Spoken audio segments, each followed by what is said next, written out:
All right, hello, this is Dr. Lee. I'm here back in front of Pennsylvania Hospital. I just finished a full day of surgery. What I'm excited to talk to you about is Renee Descartes. He was a French philosopher of the 17th century, and he believed the pineal gland was the seat of the soul. Now, the pineal gland is where my patient has a tumor.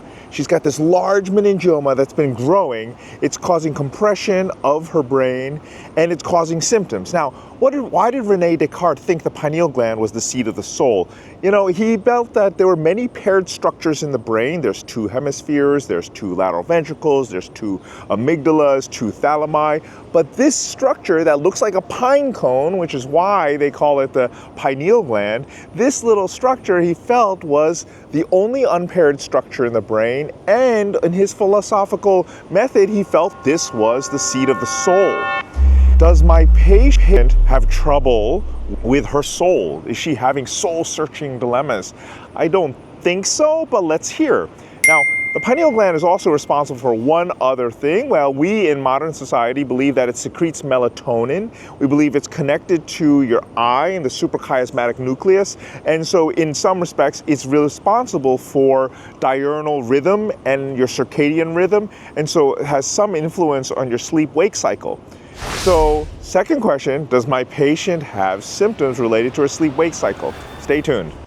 All right, good afternoon. I'm here with entertainment purposes who only. is now 6 months out from brain tumor surgery. And what's really interesting about her surgery is that I had to go to the seat of her soul.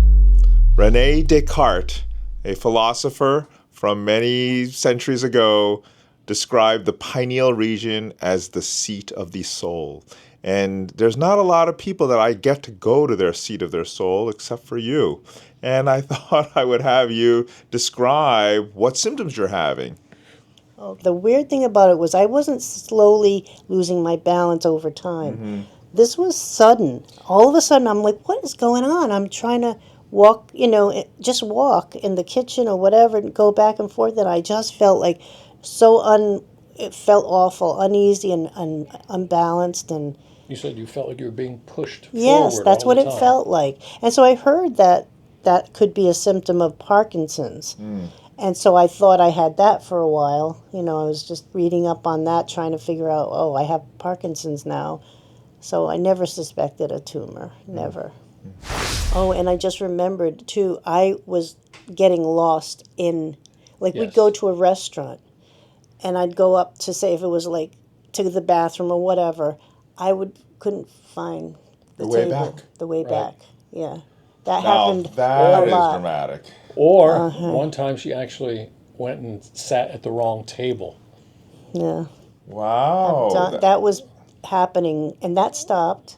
That's brain fog. Yes, that's brain fog. Well, it was interesting because you remember the brain fog, but you've forgotten the brain fog. I did. I'll tell you, I do forget things still, but I can find the table. I'm not still great at it, but I can. But you will go to the right table now. Yeah, you go to the yeah. restaurant, and you won't sit at the wrong table. Right. Yeah. I mean, that's very interesting. I actually forgot about that. I did too.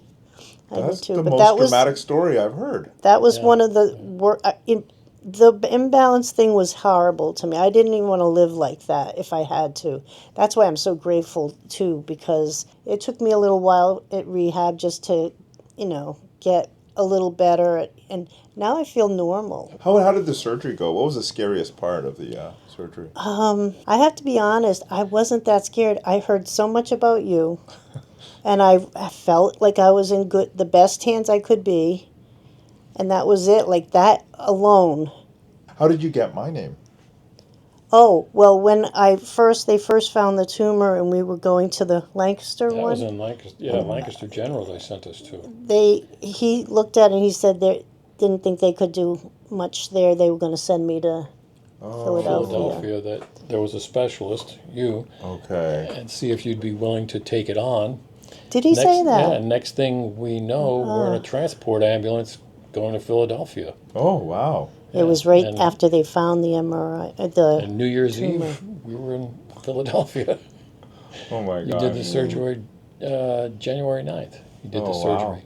Wow. But everybody raving about how good you were. Like they were raving, and I was like, oh, thank God, It's great to have been in one place now for 18 years and so do good work and get a good reputation and able to help someone like you. Oh, yeah. So that you can find the right table at the restaurant. Like, that's the I biggest. forgot about that. That's strange. Yeah, Why that I kind of did too. just went away.